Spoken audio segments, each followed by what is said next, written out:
పరకలు తీసి ముళ్ళు లేకుండా జాగ్రత్త చేసి పెట్టేవాళ్ళు ఎవరున్నారండి? ఏం దొరికితే అది తింటుంది. అటువంటి గడ్డి కావు శరీరంలోకి వెళ్ళేసరికి ఏమైందండి? పాలు అయ్యాయి ఖచ్చితంగా. చిన్న గడ్డికి వచ్చిన పాలకి ఏమన్నా సంబంధం ఉందా? అలాగే శివుడి దగ్గర నువ్వు ఒక్క పువ్వు పెడితే అది నీవు కోరిన కోరిక తీరుస్తుంది, సంతానం అవుతుంది ఖచ్చితంగా. లోకంలో ఉంది కదా ఉదాహరణ. గడ్డి తినడం ఏంటి, పాలు ఇవ్వడం ఏంటి? ఆ పాలు తాగి మనం గడ్డి తినడం ఏంటి? కర్మ కాకపోతే ఆఫీసుల్లో తినేది అడ్డమైన గడ్డే కదా.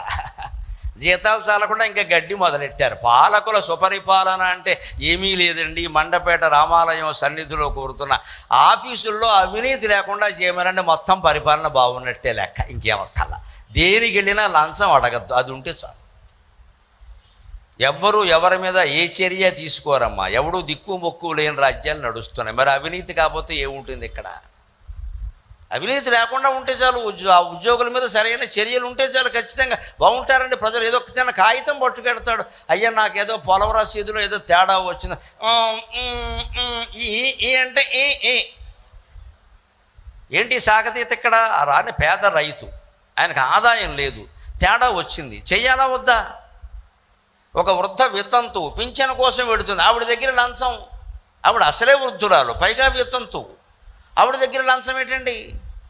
6 నెలలు ఆపేయడం, ఓసారా ఇవ్వడం, 6 నాళ్ళు 24,000 ఇస్తున్నాం, ఊరికే వస్తాయా మరి?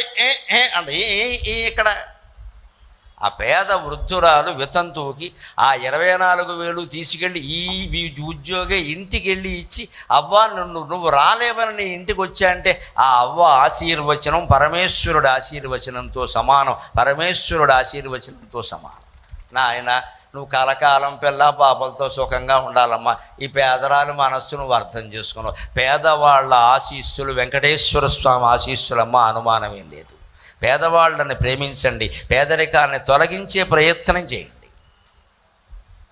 అదే సరైనటువంటి. ఎందుకంటే ఆవుకి గడ్డేస్తున్నాం, అది పాలు అవుతుంది, మనం ఆ పాలు తాగుతున్నాం, గడ్డి తింటున్నాం. ఎక్కడ అంటే మన కడుపు అంత దుర్మార్గమైంది. దాని కడుపు రత్న గర్భ, అది గడ్డి వెళ్ళి పాలు అవుతుంది దాని కడుపులో. మన కడుపులోకి పాలు వచ్చి గడ్డి అవుతున్నాయి. ఇక్కడ మనకంటే అవే గొప్పది, అనుమానమే ఉంది.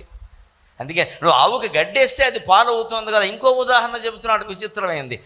వితత దుర్వర్ణ రూపిత లోకపిండంబు రసమున పసిడి యసగుగాక. పరశువేది అని ఒక లోక ఉంటుంది.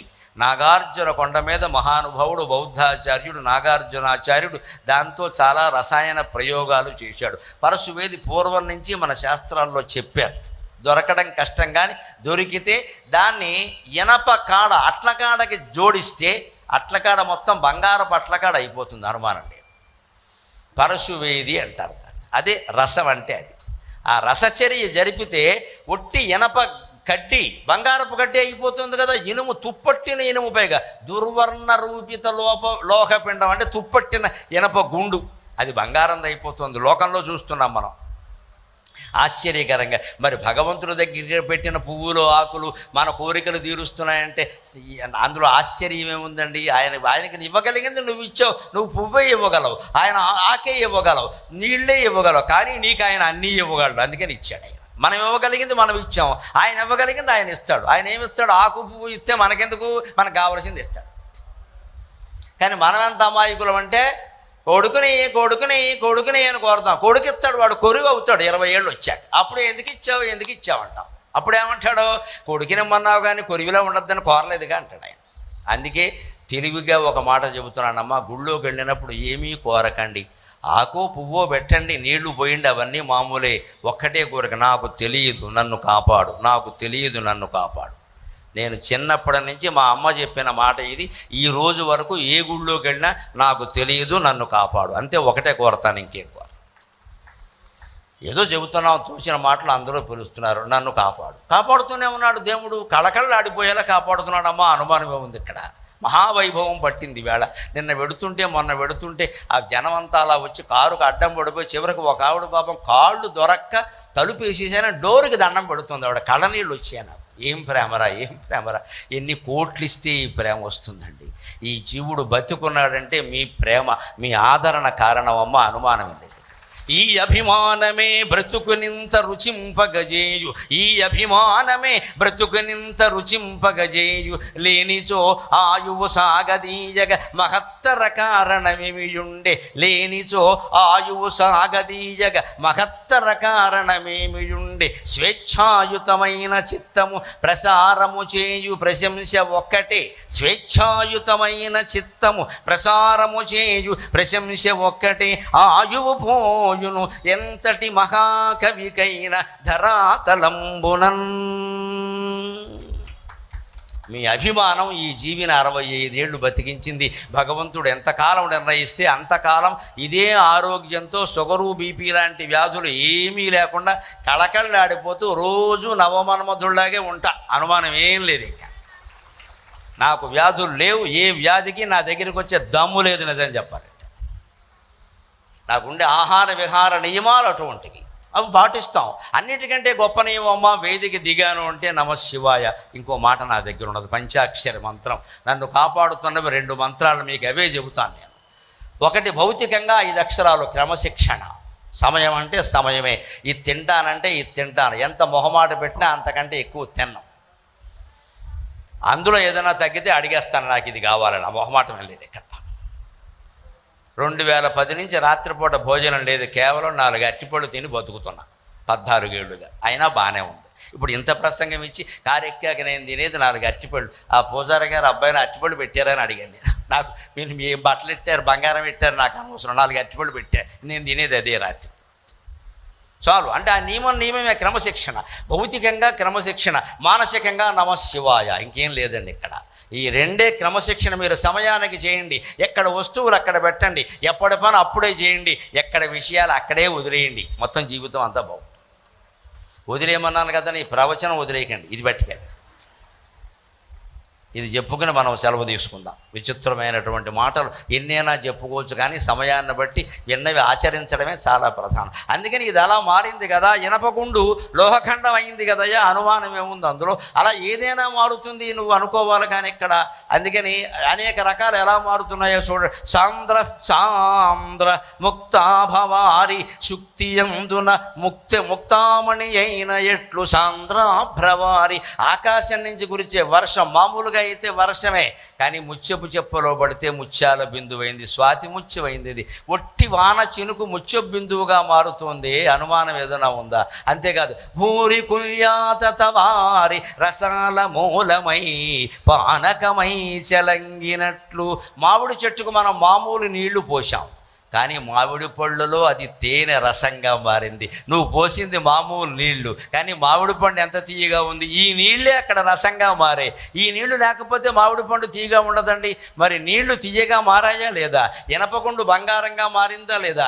గడ్డి పాలుగా మారిందా లేదా? శివుడు గర్పించింది ఏదైనా సరే అద్భుతంగా మారిపోతుంది, అద్భుతంగా మారిపోతుంది, అనుమానం ఎలా.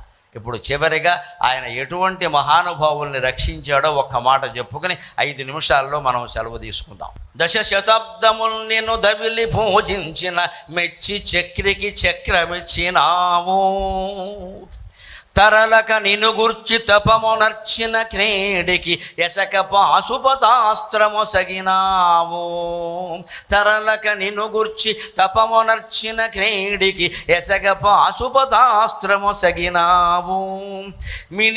మిత్తి చేబడి నిన్ను హత్తి భక్తి దలంచు ముని పట్టి చేపట్టి మనచినావు. కాలకూడాగ్నిచే క్రాగి కృయుడు చున్న దివిజుల ఆపదల్ తీర్చినావు. బళిర జగమందు నీ వంటి భక్త సులభుడైన దైవంబు లేడు. బళిర జగమందు నీ వంటి భక్త సులభుడైన దైవంబు లేడు. లోనరసి చూడ భూనుత విలాస విఠికాపుర నివాస కుముదహిత కోటి సంకాశ కుక్కుటేశ. శివుడు దేవతలందరిలోకి అధికుడు అనడానికి ఉదాహరణ ఏమిటి అంటే, మనం విష్ణువు అధికుడు అనుకుంటాం మామూలుగా, పరిపాలిస్తున్నాడు కాబట్టి. ఆ విష్ణుమూర్తికి రాక్షస సంహారానికి అవసరమైన చక్రాన్ని ఇచ్చింది మన పిఠాపురం కుక్కుటేశ్వర స్వామి. ఆ శివుడే చక్రాన్ని ఇచ్చాడు. ఇది పురాణ ప్రసిద్ధమైన విషయం. అది కూడా ఎందుకు ఇచ్చాడో తెలుసా? విష్ణుమూర్తి 10 శతాబ్దాలు అంటే 10 ఏళ్ళు 1000 ఏళ్ళు తపస్సు చేశాడు. లోకాన్ని పాలించాలంటే శివశక్తి నాకు కావాలి, తపస్సు చేయకుండా శక్తి రాదు అని తపస్సు చేసి ఆయన రోజు ఏం చేసేవాడంటే సరోవర తీరంలో ఉండి 100 తామర పువ్వులతో శివలింగానికి అర్చన చేసేవాడు. 100 తామర పువ్వులు. ఇలా 1000 ఏళ్ళు చేశాక శివుడు ఒకసారి పరీక్ష కోసం అందులో 2 తామర పువ్వులు లేకుండా చేశాడు. 98 ఉన్నాయి, 98.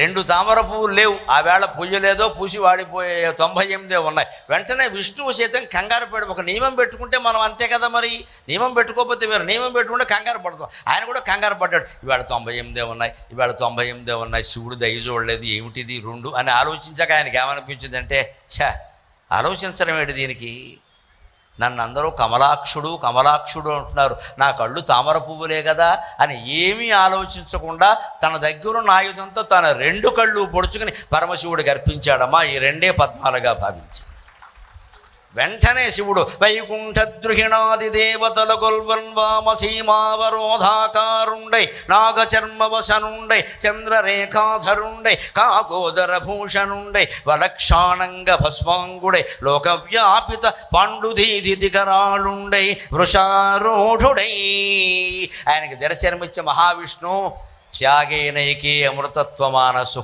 నా కోసం 2 కళ్ళు సమర్పించావు, నువ్వు నాకంటే అధికుడు అవుతావు ఖచ్చితంగా, ఇదిగో సుదర్శన చక్రం ఇస్తున్నా, దీంతో లోకాన్ని పరిపాలించు, రాక్షస సంహారం చేయమన్నాడు. అందుకని చెబుతున్నాడు, 10 శతాబ్దములు దవిలి నిన్ పూజించు మెచ్చి పూజింప మెచ్చి చక్రికి చక్రమిచ్చినావు, తరలక నిను గుర్చి తపమునర్చిన క్రీడికి ఎసక పాశుపతాస్త్రము సగినావు. అర్జునుడు మన బెదవాడ దగ్గర ఉండే ఇంద్రకీలాద్రి పర్వతం మీద తపస్సు చేశాడమ్మా, ఎక్కడో కాదు. అందుకని ఆ అర్జునుడికి నువ్వు పాశుపతాస్త్రం ఇచ్చావు, శత్రువుల్ని గెలిచేలా చేసావు, ముని పట్టి చేపట్టి మనచినావు, మృత్యువుకు భయపడి నిన్ను శరణొందన మార్కండేయుడికి దీర్ఘాయువిచ్చావు, కాలకూటగ్నిచే క్రాగి కుయ్యుడుచున్న దివిజుల ఆపదలు తీర్చినావు. కాలకోట విషాన్ని భరించలేక దేవతలు రాక్షసులు అందరూ అదిరిపోతూ ఉంటే ఆందోళన చెందుతూ ఉంటే ఆ విషాన్ని త్యాగభావంతో శివుడే సేవించి అందరినీ కాపాడాడు. ఈ రకంగా ఉన్నావు కాబట్టి బళిర జగమందు నీ వంటి భక్త సులభుడైన దైవంబు లేడు లో నరసి చూడా. శంకరుడి వంటి దైవం లేడండి. ఒక తెలుగు పద్యం ఉంటుంది, వంకాయ వంటి కోరయు లంకాపురి వైరి వంటి రాజును గలడే, శంకరుని వంటి దైవము పంకజముఖి సీత వంటి భార్యయు గలదే. రాముడు లాంటి రాజు లేట, సీత లాంటి భార్య లేదుట. పనిలో పని ఇంకో